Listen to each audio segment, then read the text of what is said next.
let's go ahead and take a look. That zipper just came off. I'm not sure what happened there. But let's take a look here, ladies and gentlemen. Bam. Here is the Triad. I think this is V2. Triad V2. I did get a chance to check out the Triad V1 in the channel. And of course, you got the wiping cloth and everything like that, as well as some stickers on there as well in the pouch. And this is what, yeah, I said this during the original review video and unboxing as well. This is perhaps one of the most fidget-friendly knives that you can possibly buy with your money, hands down. What a awesome treat right here. So we got, you know, well, first of all, we got the shredded carbon fiber going on, looking pretty good, very nice. Got the bead blasted titanium, right, going on through the liners here on the back spacer. Yeah, no pull, no magnetic pull anywhere there, which is really nice. Good crown jimping, right? Pocket clip, which is reversible with the little insert tab on the show side. And yeah, this thing is a button lock. So without further ado, go ahead and deploy this thing. Okay. Is it me, or does it have a different acoustic sound to it? It definitely sounds like on the close, it sounds like a different acoustic sound to it, which that's pretty nice. So of course you can deploy with the button there. You can deploy with the thumb stud. Okay, good detent. That's why I was failing it the first time. So requires a little bit of a push there. Bam, for snappy deployment. What about reverse flick? Same thing there. All right, looking pretty good. Front flipper. There we go. All right, got to grip a little bit lower. All right, I feel like if we had just a little bit, I say the same thing for most front flippers. If only we had a little bit more jimping wrapping around the top there, that would make it just a little bit easier. Otherwise, you can slip off a little bit like I have.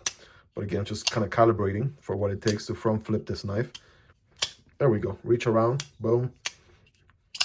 And reverse flick. You got that hole right there, which you can also use. Man, there's something going on here. It is. Okay, was it? Okay, I see what's different now.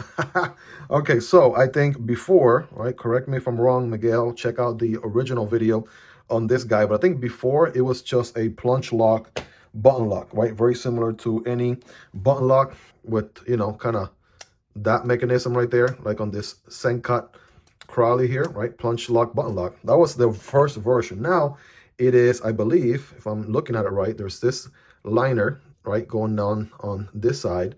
Notice how that snaps in, right? It is now a button-operated liner lock, ladies and gentlemen. That is pretty sweet, right? Very, very awesome right there.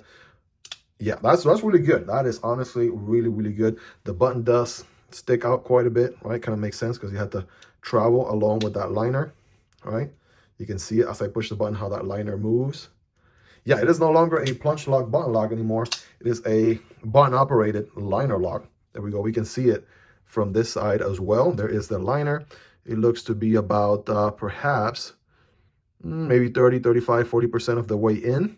Okay, so that's pretty good. I mean, the moment I started fidgeting with it, I'm like, it feels different, right? From what I remember, the first Triad Ketuo model feeling like. And of course, this is the 2.0. So really, really interesting. This one is designed by Felix Danishwara, M390 on the steel, carbon fiber on the scales, stained titanium liners and backspacer and pocket clip. I mean, this is just an awesome, awesome EDC knife. I think I recorded, I mean, by now I would have already recorded my review on this knife, but now that this second version is available, I mean, this is even a better deal, even a better pickup option than the original plunge lock, button lock, for sure. There's no doubt about that. So, man, what a sweet, nice little upgrade to the Triad. Of course, ergonomically speaking, it's a pretty large knife. It does have a little bit bigger handle than it does blade. That's something to consider there. You can forward choke if you want to, right? Get more control, good jimping all the way through. We have a harpoon tanto, right? It is a harpoon tanto dual ground situation. So it is a hollow ground here and a flat grind towards the tip. That blade just looks gorgeous, right? You can argue all you want. That is one beautiful looking blade right there. It looks the best and then some, right? And yeah, when it comes to cutting, this thing will annihilate whatever you are cutting for sure. Overall, I mean, the fit, the finish, Ketuo and Reich is just doing an amazing job with everything they put out there these days. I gotta tell you, man, with that liner lock, the detent, right, is it's a little bit stiffer, right? Before, of course, with the plunge lock, button lock, you know, it was easy to overcome the detent a little bit more.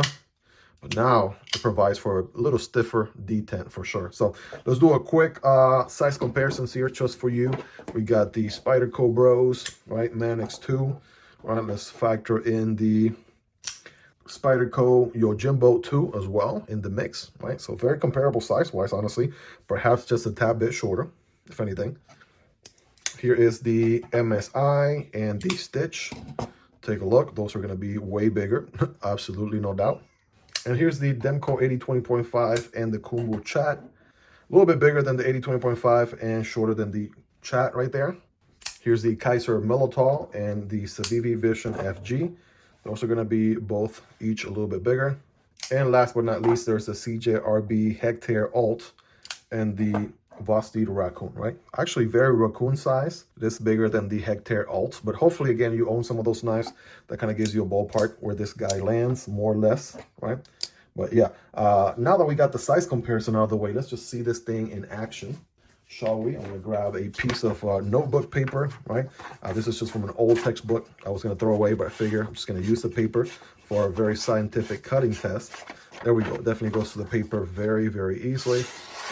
Again, we said it was M390, right? The heat treatment on this thing is probably really good as well. Again, Ketuo is doing really good quality work. And yeah, it's going through that paper effortlessly, right? It is a tanto, so just know it is a straight edge from here to there. And then it actually, obviously, you know, tapers up. So that's something to keep in mind so you don't run out of your cut like that. But yeah, it's going to cut paper absolutely all day, every day. What about some cardboard? I got some single wall cardboard. Remember, when cutting cardboard, don't cut perpendicular, but rather at an angle. And it should look something like this. Here we go. Bam, boom. That hollow ground is going to put in work, ladies and gentlemen. That is a fact. It is a very slicey hollow ground. Also comes to a very thin edge, right? And yeah, the performance, just got to get a good grip on the cardboard there. The performance speaks for itself right there. Absolutely going to annihilate the material. You guys, let me know in the comments. It is a, gotta get used to that stiffer detent. It is a factory edge, but it has already seen some use, which seems to be hanging on pretty good. You guys, let me know in the comments on a scale from 1 through 10. How sharp is this guy? How much of an edge has it retained? Let me know. Okay, looks like this maybe happened just now. I see the blade is a little bit towards the right. So I'm gonna grab my TA bit and give it a little bit of a, you know, just tighten it up a little bit. It is a captive pivot. Okay, there we go. So just had to, you know, even with my hand, give it a little tightened up, and it's good to go smack in the middle again. Check that out. Well, there you have it, guys. Just another quick unboxing, first reactions video on the Triad from Ketuo. This is being V2 or second version. Pretty neat. Now it is no longer a plunge lock, button lock, but a button operated liner lock, which is very, very good. It is super, super fidget friendly to say the least. Got all kinds of deployment options going on this one. And it's got the premium materials and fit and finish and quality to back it up. I said this on the original unboxing and the review video for the V1. This is a pretty sweet EDC, right? You should definitely have this one in your radar. Ketuo is doing the best right now with their top-notch quality. They're certainly capable of doing really good quality stuff these days, and this one here is no different. I love also when, you know, a better locking mechanism comes out and they do an update on an already existing awesome killer design, which is the case here. So this one, yeah, I'm a huge fan. Highly recommend it from the very beginning. The review video on this one should be posted on the channel by now if it isn't already, so definitely check it out. And it will be linked down below in the description and the pinned comment. So if you're interested on picking one up for yourself and you go through those links, it does help out the channel at zero extra cost to you. Hope you guys really enjoyed this one. If you made it to the end, you're the real MVP. Hope you guys have a wonderful rest of your day. Take care, and I'll see you on the next one, either this one or this one. Peace.